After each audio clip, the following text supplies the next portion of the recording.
Bueno, alumnos, vamos a seguir con los agonistas del receptor opioide. Los agonistas del receptor opioide son aquellos fármacos que actúan en los receptores mu de los opioides del tallo cerebral, de la médula espinal, de las terminaciones periféricas aferentes primarias, que su mecanismo de acción se da mediante la acoplación de la proteína GI. Estos fármacos son fármacos que se utilizan para el manejo del dolor moderado y severo.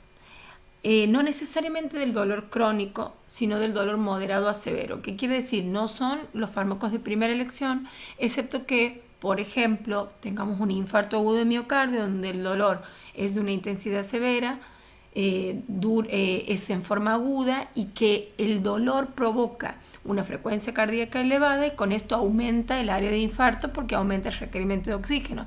Entonces no podemos elegir un antiinflamatorio porque lo que nos va a calmar el dolor de manera instantánea y efectiva es un agonista del receptor opioide. Entonces, si bien no es la primera opción para el manejo crónico de los dolores leves, sí lo es para un dolor moderado o severo, tal vez no la primera opción en el dolor agudo, excepto en este tipo de casos. Por lo cual, el concepto que les tiene que quedar es que los agonistas del receptor opioide se deben elegir en dolores moderados y severos.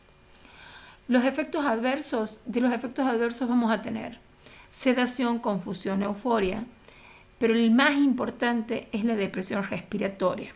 Provoca además náuseas, mioclonos, vómitos, estreñimiento, y el estreñimiento es una de las causas de abandono de la medicación o de complicaciones porque el paciente crónicamente necesita tener tratamientos coadyuvantes que le ayuden con esa reacción adversa. Da a nivel genitario, urgencia y retención miccional, y a nivel cardiovascular se caracteriza por la hipotensión ortostática. Lo que tenemos que tener en cuenta es que da tolerancia, dependencia física, adicción y abstinencia. Los invito a repasar los conceptos de tolerancia, dependencia, adicción y abstinencia, que los hemos visto el año pasado con la profesora Amparo cuando hemos visto tratamientos farmacológicos del sistema nervioso central. Bueno, este es el gráfico en donde ustedes ven el mecanismo de acción de los agonistas del receptor opioide con la neurona, los receptores kappa, los receptores mu y todo lo que genera la disminución de la generación del potencial de acción. Dentro de los agonistas tenemos los agonistas naturales o semisintéticos. Aquí vamos a encontrar la morfina, la codeína y sus derivados. De los derivados, el más importante, el más común, el más utilizado y el más potente es la oxicodona. La forma farmacéutica viene en comprimidos, a veces se combina con paracetamol, son tratamientos muy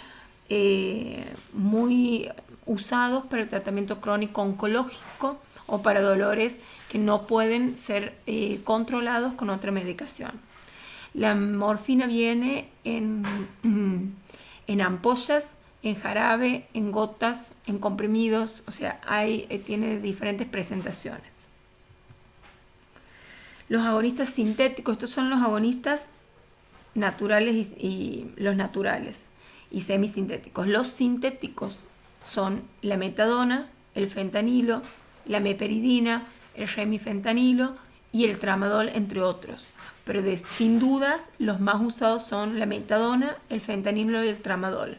El tramadol es un medicamento muy usado en la práctica clínica por vía oral. El fentanilo es el más potente de los agonistas sintéticos, es 100 veces más potente que los otros. Se utiliza mucho en la sedación analgesia y en la analgesia. Por ejemplo, si tenemos que hablar hoy en nuestra pandemia, lo estamos usando porque todo paciente que va a asistencia respiratoria mecánica tiene un goteo de sedonalgesia en donde el fentanilo es uno de sus componentes. Estas son las presentaciones para que lo vean. Y tenemos los agonistas parciales y mixtos, en donde encontramos la buprenorfina que tiene presentaciones parenteral, sublingual y transdérmica, y la nalbufina, que es un fármaco que se encuentra mucho en las terapias intermedias, en terapias intensivas, que nos sirve mucho para el tratamiento del dolor. Se coloca en forma endovenosa, pero es efímera, y la vía subcutánea es la mejor. La nalbufina es un fármaco, un agonista parcial de la morfina, y da mucha dependencia. Para poder antagonizar los efectos de la morfina o de sus derivados, tenemos la naloxona. La naloxona es un antagonista del receptor opioide y nos es de mucha utilidad cuando tenemos intoxicación por morfina y sus derivados. Sobre todo cuando hay una depresión respiratoria con peligro de vida, nosotros la usamos a la naloxona como un antídoto, digamos. Bueno, aquí están descritos características principales de los derivados de la morfina. Para destacar la oxicodona, que es el análogo más potente en presentaciones orales, en combinación con el paracetamol. Y sí es importante saber que su metabolismo da un metabolito activo en el hígado y que por lo tanto su vida media es prolongada. La metadona dura entre 25 y 35 horas, es muy lipofílica, se acumula y su principal reacción adversa es una prolongación del QT y con eso arritmias ventriculares. Como les decía, el fentanilo es de 75 a 100 veces más potente que la morfina.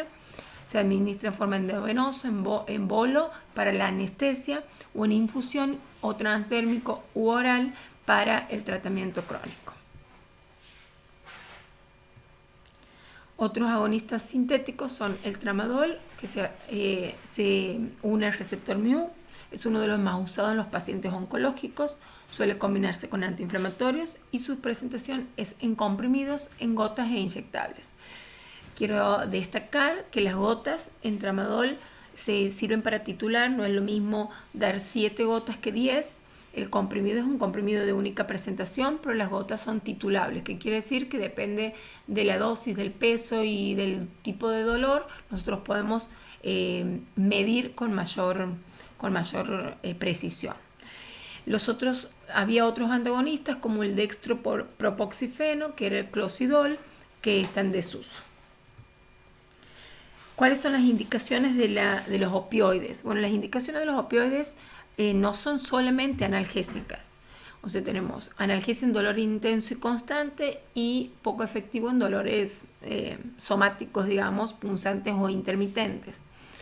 Nosotros la usamos en el edema agudo de pulmón, no porque haya dolor en el edema agudo de pulmón, sino porque, como ya hemos conversado en la clase pasada, el exudado, el contenido, el líquido con proteínas que aparece en el edema agudo de pulmón, que aparece en el alveolo, con el movimiento provoca espuma. No sé si se acuerdan que les decía en el anterior que cuando había un síndrome nefrótico y había pérdida de proteínas en la orina, si uno la sacudía provocaba espuma. Bueno, lo mismo pasa en el edema agudo de pulmón. Cuando estas proteínas pasan al alveolo en su líquido, al estar como batidas con la frecuencia respiratoria aumentada, forman más espuma y más sensación de disnea, más sensación de hipoxemia. Entonces el paciente corre peligro de vida.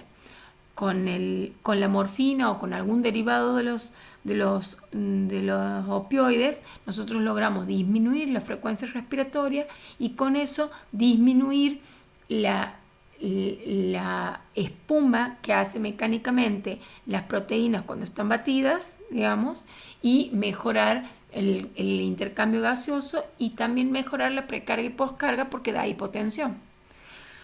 Se da también en tos no productiva. Espero que se haya entendido el mecanismo del edema agudo de pulmón. Si no, lo conversamos en el encuentro virtual. También se utilizan en la tos productiva. Por ejemplo, si un paciente está en un postoperatorio cardiovascular con tos y tiene la cirugía del esternón abierto y tiene tos, si no es productiva y nosotros queremos evitar esa tos que se da por irritación del tubo, por la cirugía en sí, lo que se hace es darle codeína para que no tosa, por lo cual no tenga complicaciones ni tanto dolor. También es utilizada para las diarreas, pero no para todas las diarreas, sino para las diarreas de tipo coleriforme, o sea, que sean acuosas con mucha frecuencia, se da disentéricas, se da la loperamida y a veces hasta morfina también, porque acuérdense que su principal reacción adversa, además de la producción de depresión de la respiratoria, era la constipación. Y por supuesto lo usamos como sedantes en anestesia, por ejemplo el fentanilo. Siempre que vayamos a usar un morfino, un agonista de los opioides, una morfina o sus derivados, nosotros tenemos que conocer las equivalencias, porque además, por ejemplo, uno puede utilizar morfina endovenosa o en jarabe en algún momento y querer pasar a otro como el tramadol o a otro como la analbufina o la oxicodona y necesitamos hacer las equivalencias. Bueno, este es un cuadro que para machetear más que para memorizar, que uno puede tenerlo en cuenta para poder saber cuánto de morfina ha utilizado y cuánto de morfina necesita o de sus derivados necesita, por ejemplo, para darle el alta a un paciente. Hasta aquí vamos a hablar del tratamiento del dolor moderado o severo y vamos a seguir con antiinflamatorios.